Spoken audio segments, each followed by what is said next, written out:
Pasamos al concepto de tipicidad. Es decir, ya tenemos el sustantivo conducta, el primer adjetivo, la conducta típica. Realmente la palabra tipo es una traducción convencional que se ha hecho del alemán, pero realmente la palabra originaria alemana es Tatbestand y la traducción literal sería supuesto de hecho. Naturalmente que en castellano decir supuesto de hecho, supuestosidad de hecho, etcétera, es una cosa absurda. Se ha traducido esto por tipo, pero en realidad al traducirlo de esta manera pierde un poco el sentido originario. En alemán se habla de supuesto de hecho fáctico y de supuesto de hecho legal. Supuesto de hecho fáctico es lo que está en el mundo. Tengo un sujeto con un puñal clavado, muerto, etcétera, hubo una conducta, un sujeto le clavó el puñal, por supuesto, mató, el sujeto está muerto, tengo eso adelante. El supuesto de hecho fáctico. El supuesto de hecho legal es la fórmula que tengo en el artículo 79, el que matare a otro será penado con 8 a 25 años. Bueno, supuesto de hecho legal, el tipo que nosotros llamamos, está en la ley. El supuesto de hecho fáctico está en el mundo. No podemos hablar de tipo fáctico en castellano porque tipo es un concepto ejemplar. Por eso les digo que la traducción es un poco complicada. Pero distingamos el hecho del mundo y el supuesto de hecho legal, es decir, el tipo que está en la ley. Una cosa pertenece al mundo, la otra pertenece al Código Penal. Bien, lo que tenemos que ver es que el pragma conflictivo, ahora voy a decir qué es el pragma conflictivo, que me está definiendo la ley, abarque el supuesto de hecho fáctico que tengo en el mundo. Pragma conflictivo es la conducta más el resultado, básicamente. Resultado que, como dije al analizar la conducta, una conducta tiene miles de resultados. Hay un resultado que le interesa al tipo legal. Ese recién me lo individualiza el tipo, entonces sé cuál de los resultados de la conducta interesan. Pragma conflictivo es fundamentalmente conducta más resultado, es decir, conducta. Bien, ante todo conducta. Esto indica que el derecho penal es derecho penal de acto, como dije hace un rato. Señalé que ahí aparecía algo raro. Sí, efectivamente. En tanto que el derecho penal es de acto, el poder punitivo tiende siempre a ser de autor por la inevitable selectividad. Esfuerzo del derecho penal es mantener el derecho penal como derecho penal de acto. Inevitablemente el poder punitivo tiende a convertirlo, en función de la selectividad, en de autor. ¿Para qué sirve el tipo penal? ¿Qué funciones cumple esa conceptuación del pragma que está en la ley? Cumple dos funciones. Por un lado es claro que habilita poder punitivo. Pero por otro lado, es lo que nos sirve para contener el ejercicio del poder punitivo.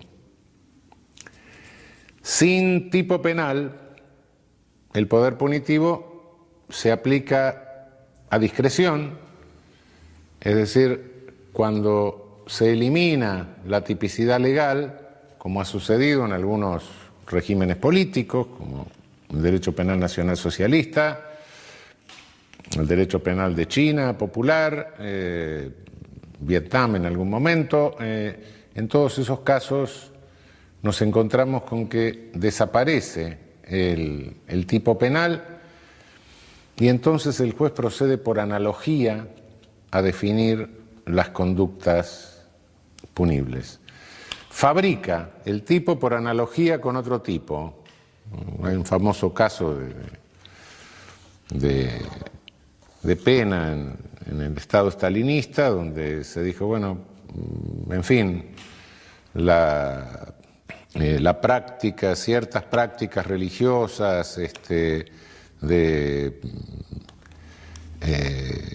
están prohibidas, etcétera, porque implican lesiones, etcétera. Bueno, ¿cómo? Bueno, pero no tenemos un tipo penal. Bueno, no tenemos un tipo penal, analógicamente aplicamos el de aborto. Bueno, la locura. Pero bueno, la construcción del tipo penal no es exactamente lo que dice el tipo, pero es algo parecido. El derecho penal sin tipo penal se convierte en un derecho penal de autor, es una búsqueda del enemigo. Y en la búsqueda del enemigo el juez deja de ser juez y se convierte en policía. Entonces no hay policías, no hay jueces, hay policías con nombre de jueces. Y directamente no hay poder de contención porque se le dice al juez, mire, usted en función policial busque al enemigo y si no tiene el tipo penal que yo le doy, fabrique otro más o menos parecido. Esto en nuestro derecho no tiene ninguna vigencia, no puede tener ningún valor, de modo que nosotros tenemos un sistema de tipos legales, no tenemos sistema de tipos judiciales, y por ende podemos entender que el tipo el tipo legal es la fórmula legal necesaria tanto para habilitar el ejercicio formal del poder punitivo como para también contenerlo mediante la limitación valorativa del campo de lo prohibido. Limitación valorativa significa lo siguiente, no nos estamos al momento de tener que establecer la característica de tipicidad, la característica típica de una conducta, no los limitamos a una exégesis, no es que estemos analizando el tipo gramaticalmente y ahí nos quedemos. Si nos quedásemos con el análisis gramatical de los tipos, diríamos cada atrocidades que no tendrían límite, ¿no? No, es un análisis valorativo, es una interpretación jurídica que se hace del tipo para aplicarlo al caso concreto. Aquí en el tipo tenemos, ahí sí, los datos ónticos que pertenecían al magma mundano, a lo fenoménico de la conducta, y ahí sabemos cuáles de estos datos son los que nos interesan. El resto permanece, sabemos que toda conducta se da en un espacio compacto, ¿no?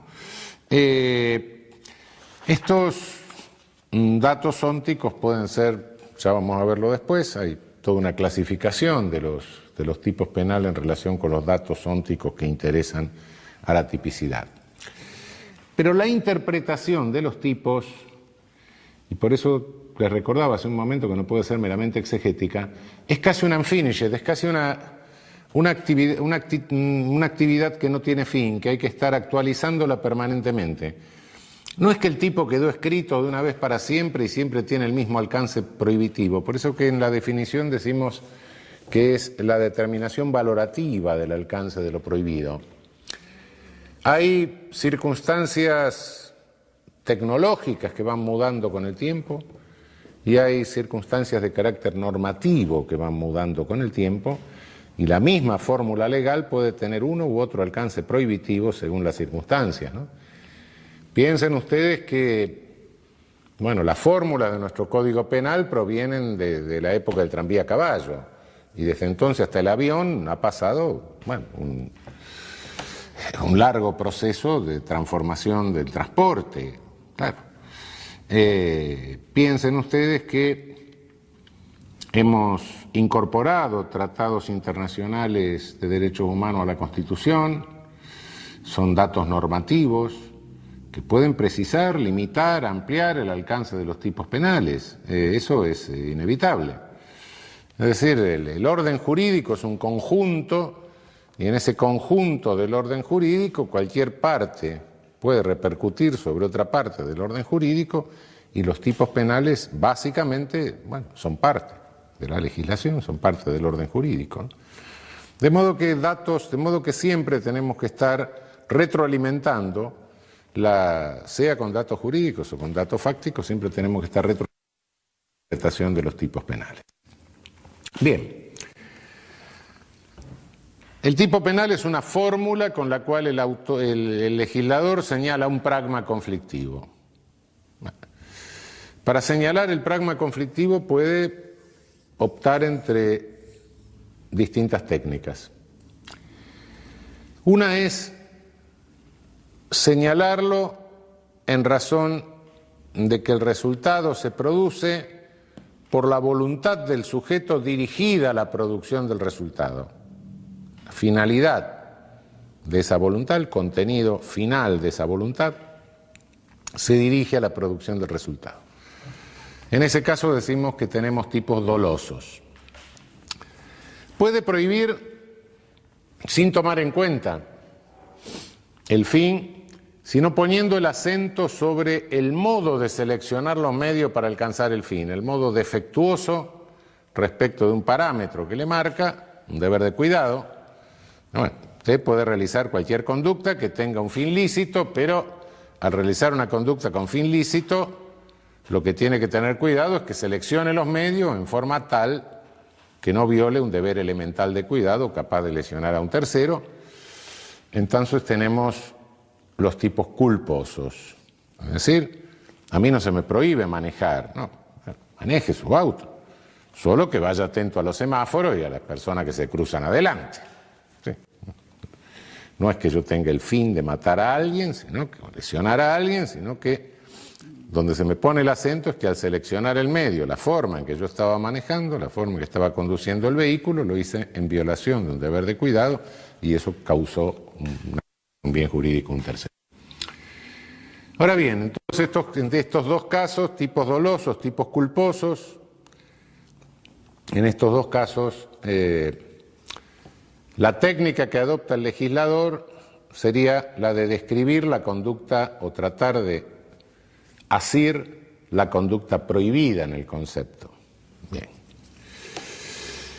Hay otra técnica que también adopta el legislador, que es cuando en lugar de individualizar la conducta prohibida, me individualiza la conducta debida y me dice todo lo que haga diferente de esto en esta circunstancia. Ese es el concepto de lo prohibido por el tipo. Si encuentra una persona herida, amenazada de un peligro cualquiera, entonces tiene que prestarle asistencia. Si encuentra una persona herida, amenazada de un peligro cualquiera, etcétera, y no le presta asistencia, pudiendo hacerlo, esa es justamente la conducta debida. En lugar de prestarle asistencia, usted se dedicó a recitar los versos de Martín Fierro. Esa es la conducta prohibida. ¿Por qué? Porque en esa circunstancia lo que tenía que hacer es esto. Es decir, describo la conducta prohibida en el tipo activo. En el tipo omisivo describo la conducta debida y las prohibidas son cualquier otra que en esa circunstancia sea distinta de la debida. Las dos formas de tipo se pueden combinar y tengo tipos dolosos activos, omisivos, tengo tipos culposos activos y omisivos.